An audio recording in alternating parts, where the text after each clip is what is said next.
dangerous, very dangerous, because if Anthony Joshua hits him on the chin, he will put him to sleep. Utter madness that he would run the risk of absolutely jeopardizing his life, because he's not a big heavyweight. He's a small heavyweight. He's 5 inches smaller than Joshua. Fight, it should be over in 90 seconds because Anthony Joshua is a legit gold medalist, super heavyweight, crazy athlete, awesome power, and Jake Paul just isn't on that level in any way. And he's not he's undersized. Boxing experts warn that Jake Paul is entering extremely dangerous territory by taking on Anthony Joshua. They point out that Joshua's knockout power is on another level and Jake has never faced anything like it. Many believe the matchup pushes safety limits and could end badly if Joshua lands a clean shot. Gareth A. Davies also warns that allowing a full fight under these circumstances, especially with such a large weight difference, would be inappropriate. There is a danger in this fight. The odds are Joshua's 1-12, obviously. Jake Paul is 6-1. Yeah. To win this fight in a 2-horse race in which this is a guy who lost to Tyson Fury's brother, in an 8-round fight, who, for me, I wrote that it would damage his legacy a week ago. It will damage his legacy for several reasons. If the Deontay Wilder fight never emerges, which it looks like it isn't, I've been calling for that fight for ages. If those two got in a ring together, it's still a massive fight. It's a dangerous fight to sanction, in my view. It sets the wrong precedent. It is 10-ounce gloves. It is a boxing match. It's not an exhibition. This isn't a 58-year-old Mike Tyson. This is one of the most dangerous finishers in the world, who is probably 5 levels above Jake Paul and a weight division above him. I think it's irresponsible to let those two in a ring together in a proper boxing match. That's my view. It doesn't damage his bank balance, but if he earns 70... This captures the fear many experienced boxers feel when they imagine Jake Paul facing Anthony Joshua. McGuigan, who has spent decades around heavy hitters, knows how much power changes a fight once the first punch lands. He says Jake is stepping into something far beyond entertainment, far beyond influence or boxing, and far beyond the point where athletic confidence can protect him. Joshua's knockout power is not theoretical. It has been proven against men who are bigger, stronger, and far more experienced than Jake. McGuigan points out that Jake is still essentially a light heavyweight and has never faced anyone whose natural weight, reach, and punching power come close to Joshua's. Some people are saying, AJ's grabbing the bag. There's nothing wrong with that, because anybody else, if they got offered that kind of money, they would do it. So. Yep. And some people are suggesting it might damage his legacy. Where do you sit with the decision of him taking that fight? And it's a professional 8-round fight as well. Yes, it's a highly dangerous fight for Jake Paul. I don't know what he's doing, unless they have done some sort of caveat or some sort of agreement that he says he's going to go easy on him, or he's not going to go flat out. But I've been tossing this up and down in my mind and trying to figure out how, and under God, when he had agreed to fight someone like Tank Davis, who is several divisions below him, that's more like what Jake Paul does, and then he goes from there to fighting Anthony Joshua. I mean, just look at what happened to Francis Ngannou, who's a big, athletic, tough guy and had gone 12 rounds with Tyson Fury and given him a real ding-dong. And then he gets absolutely obliterated in a round and a half against Joshua. That shows you, despite the fact that he's been knocked out since by Daniel Dubois, who could knock out anybody, by the way, in any weight division or in any era of the heavyweight division. He's such a powerful guy, he could knock anybody out if he hits them properly. But it just seems utter madness. And from McGuigan's perspective, Jake is not entering a competitive match but facing a fighter built to dominate top-level heavyweights. The size difference is just part of the risk. Joshua's punching intelligence, timing, and raw power delivered through short shots, uppercuts, and counters is something Jake has never trained for. McGuigan is frustrated seeing people downplay the danger, as if the ring becomes safe because Jake has social media confidence or past wins. For him, this fight is less about hype and more about human vulnerability against a genuine heavyweight force. Of some kind, where he says, I won't go hard on him, or I'll go easy, or I'll spar with him for 8 rounds, because it's just so ridiculous. I mean, if Joshua hits him properly, he'll knock him unconscious. And if he knocks him unconscious and he gets a bleed in his brain and he ends up with a subdural hematoma and goes to hospital and is in dire straits, where does that leave boxing?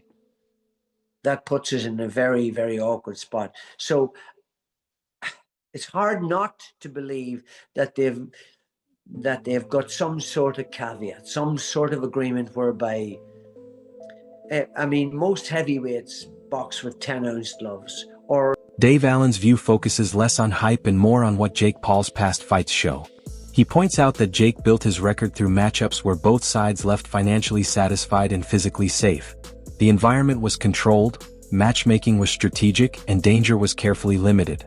But Allen says this situation is completely different because Anthony Joshua is not a celebrity boxer, retired athlete, or a cruiserweight taking a paycheck. Joshua is an active heavyweight with a championship history, knockout wins over elite opponents, and a record of finishing fights efficiently. Allen warns that if Joshua fights Jake with even half the intensity he shows against pro rivals, the outcome will not resemble Jake's previous controlled bouts.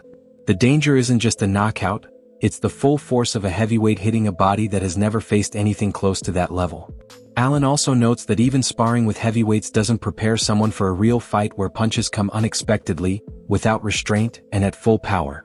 For Jake, facing Joshua means entering real heavyweight warfare, not a promotion-friendly crossover event. He could have beat Tommy. Could he win the area lightweight title? I'm not sure. Don't know who the champion is. If I had a look, I could tell you, I'm not sure. He then boxes Nate Diaz. So he's boxed 1 boxer so far, if we keep in count, and he's beat none. Then he boxes Andre August, who I believe was a pro, and this is now at 14-3, so he's now actually a cruiserweight. Andre August, I'm not sure. Ryan Borland, 17-2. Again, I'm not sure. But fair play, he's beat 2 boxers here. Beat 2 boxers, what can I say? He then fights Mike Perry, who is an MMA fighter, bare knuckle boxer, he's not a glove boxer. He then fights Mike Tyson, which was an exhibition, weren't it really, for all intents and purposes. Now the big jump here is in 4 months, he's put on 2 stone. So he's put on 2 stone in 4 months. He then boxed Julio Cesar Chavez and he's now lost 2 stone, he's back down at 14-3, and he beat Chavez, who is a boxer, but has been shot to bits for the last 10 years. So, as far as Jake Paul goes, I don't mind Jake Paul. I don't really know what he does or what he is and what he's achieved in boxing. I would say fair play. I'd say, you know what, mate, why not? I don't blame him. And the money he's made, amazing, buzzing. If people want to watch him box, great.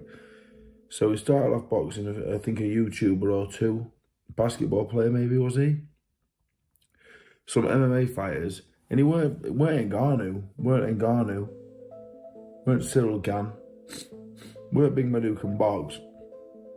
He was boxing welterweights, middleweights, max, way past the best. But that's also fine because it's an entertainment game and it's okay, that's fine. Loses to Tommy, fights a few pro boxers, and then fights Mike Tyson, which was a professional contest, but for all intents and purposes, a bit of an exhibition, because to be fair to Jake Paul, he could have flattened Mike Tyson at any time. People say Mike Tyson held him up, he held back. If anyone was holding back, Some analysts point out that the risk isn't only for Jake. Anthony Joshua also faces significant danger in this matchup. They stress that if Joshua wins but doesn't dominate completely, the victory could be seen as a blemish rather than an achievement. For a fighter of his caliber, reputation depends on decisive wins, not just winning. If Jake lands even a single clean punch, critics could use it to suggest Joshua is losing sharpness. They explained that a less than clear win could be viewed negatively. If the fight turns messy or unexpectedly competitive, Joshua could face embarrassment that fuels public doubt, especially given boxing's unpredictability. Even one lucky shot from Jake could create viral moments that overshadow Joshua's career. This is why some experts say the matchup traps Joshua as much as Jake, putting him in a high-stakes situation with little reward and major image risk. On paper it may seem simple, but the reputational pressure makes it far more dangerous than many fans realize. It has to be perfect. There cannot be a moment of hesitation from Anthony Joshua. He can't look mentally shot. He can't take a punch, really.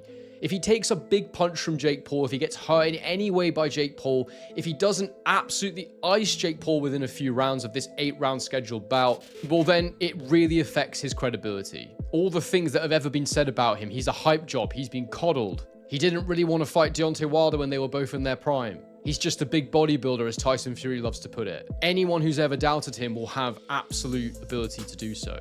And so the fact that this is actually a sanctioned fight, it tells me that Anthony Joshua cannot be going in there or will not go in there and try to carry Jake Paul. Otherwise, it might as well just be an exhibition. If he does go in there and carry Jake Paul, my fear for him is that most people will not be aware that that's what he's doing. Reputationally, it would just cause serious damage. And like I say, I think the only way he comes out of this unscathed, reputationally, is by going in there and securing a clean knockout. Anthony Joshua can't do anything to boost how people view him as a boxer in this fight. All it can do is damage him unless he's punch perfect. He's fighting someone who realistically has nothing to lose and absolutely everything to gain. And that in itself can be dangerous, it can be risky. And given that Jake Paul has achieved so little, given that Anthony Joshua wants to remain relevant and credible, so it seems, because he has a couple of potentially big fights left, especially against Tyson Fury, why is he doing this? He doesn't want to jeopardize that, surely. Well, I can tell you exactly how I think he has rationalized this in his mind. The first thing is that he's going to get paid an absolute shed load of money. Around 50 million is what we're hearing. I've heard 50 million pounds, 50 million USD, but whatever happens, it's a significant amount of cash. Possibly will be one of his highest ever career paydays, possibly similar to what he'd make for a Tyson Fury fight. But for what? Like 1% of the risk? I don't know. I don't know how to put it in numerical. Chris Algieri's perspective is based on Joshua's performance patterns throughout his career. He explains that Joshua has consistently delivered results matching his opponent's skill and tactical threat. When fans expected early knockouts, Joshua often delivered early knockouts. When measured control was predicted, he produced controlled technical wins. Algieri says this track record is why many believe Joshua could finish Jake Paul in 90 seconds if he decides to act immediately. From this view, if that outcome doesn't happen, the credibility of the fight could come into question. Reputation as an elite heavyweight. Do you understand the analogy I'm getting to, Chris? Yeah, and I agree. And but listen, Joshua's done this already. He fought a guy that he was supposed to destroy, right? And then he went out there and he destroyed him. And he didn't play with his food. Yep. He didn't say, okay, it was Ngannou I'm talking about, obviously. Of course. Who gave Tyson Fury fits and really had everyone questioning Tyson Fury's ability because he struggled with an MMA fighter in his pro boxing debut. Anthony Joshua didn't do that. He went out there and did what we all expected Tyson Fury to do and completely wiped the floor with the guy. And if Joshua doesn't do that this fight, I agree with you, Jimmy. It's going to hurt his stock. It's going to hurt the way that people perceive him moving forward. And also, I think honestly, and if he doesn't go out there and just lay into Jake Paul and end it in the first, if not second round, to me, it's gonna look fishy to me. It's gonna look like this was a setup. This was an exhibition. This wasn't a real fight. If this is a real fight, it should be over in 90 seconds because Anthony Joshua is a legit gold medalist, super heavyweight, crazy athlete, awesome power, and Jake Paul just isn't on that level in any way. And he's not in end. He warns that anything less than a dominant first-round finish will make many suspect that something behind the scenes influenced the pace or intensity. This view comes from understanding the huge skill gap between a lifelong heavyweight champion and someone with only a few professional fights. Algieri stresses that Joshua's punching mechanics, ring control, and ability to create openings quickly make him a nightmare matchup for anyone below heavyweight. As a result, if the fight lasts longer than expected, critics may claim it was staged or softened, putting Joshua's decisions and performance under intense scrutiny. Saying that we're running away from him. We're not, mate. We're not running from you. You know, we offered to box you right next door to you, Canada. Anywhere in Canada, because we can't get to America, and you knew we couldn't get there. Offering 15 million. Stand on to your offer for 15 million. We'll box you anywhere in the world. But I know it ain't going to happen because you're not a stand-on man, are you? Because we've had this way before. Did we not bet you $3 million on national TV in front of the world's media? And what did you do? You welched. You didn't pay. You give us a middle finger. Like your other mate, KSI, he bet me £200,000 in front of the world's media. He never paid. So really, Jake, we can't take your word for nothing, can we? Because what you do, you tread where the grass is low, my old pal, saying that you may have offered $15 million, but you knew full well we can't get into the United States of America. And we did offer to box you next door in Canada. Phone went quiet by you and your manager. But listen, mate, what you say I take with a pinch of salt, my friend, because I told you, put it all in writing, send it to our lawyer. Within 10 weeks, we can be there in the ring with you anywhere in the world except America. But like I say, you say things you don't stand on, do you? 3 million quid? You know, we said, okay, we'll bet. Deal done. Shook hands with me in front of the world's media. You didn't pay, mate. So you offering this and offering that don't mean squat diddly, does it? You or your other mate. In my word, mate, I tell you the truth, mate. Back in the old days, my pal, you'd be called odd pig to a devil, a Welsher, not a man. Can't take your word for no, which you can't anyway. But that's all I'm going to say on it. You want to fight, put your $15 million in writing to our legal team. You can be in the ring with 8 weeks anywhere in the world. That's all I'm going to say to you, mate, except America. You got that loud and clear? But it has to be in writing from people like... The highest level of seriousness comes from the fact that this would be a professional fight recorded permanently on both fighters' records. This is not an exhibition, sparring session, or scripted crossover event. For Joshua, a professional heavyweight champion, losing to Jake Paul would be considered one of the biggest upsets in modern boxing, overshadowing all he has achieved. Even a brief moment of vulnerability could trigger endless debate about whether he is declining. For Jake, the fight carries the pressure of legitimacy as he tries to move from celebrity boxing to true professional status. But the greatest weight falls on Joshua, who cannot risk a match critics expect him to dominate. This is going on people's records. AJ gotta take him serious because this isn't some exhibition. We're running out some judges to act like there's a decision and someone won. No, someone's gonna win, someone's gonna lose here. It's 8 rounds, 3-minute rounds.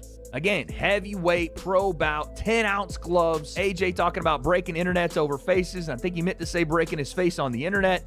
Who knows? Maybe you can do both in the big 2025. But then you have the weight limit, 245 pounds. And people are automatically going to go, oh, God, here's the thing. Oh, here's the thing in the contract. No, stop all that. And I'm going to go on a rant in a second for all the people that thought this was fake, for all the people that thought that Jake wouldn't do this, for all the people that thought he was scared. I'm going to go on that rant in a second. But, okay, yes, 245 is a weird number because Jake has already fought at heavyweight. He fought Mike Tyson at 220-something. But again, I understand it a little bit. We're on short notice here. You don't want to have a Tyson Fury type situation with AJ. Analysts say that the permanent nature of the result makes every moment of the fight critical, turning it from entertainment into a career-defining risk.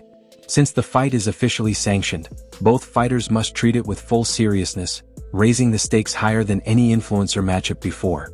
With reputations, records, and long-term legacies on the line, the bout shifts from a crossover spectacle to a high-pressure professional challenge for both men. Since this time period.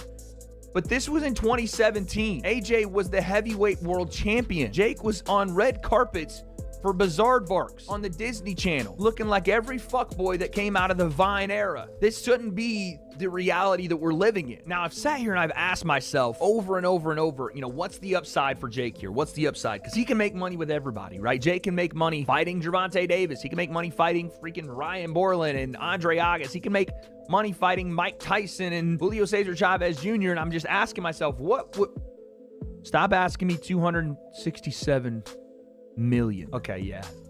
If that's a real number, there's no context there. I don't know if that's referring to something else, but if Jake is getting paid 260. All right, everyone, stay tuned for the latest boxing news, highlights, events, and stories. Subscribe to Boxing Glory and turn on notifications so you never miss an update. Make sure to check out our other videos too. Until next time, take care and peace.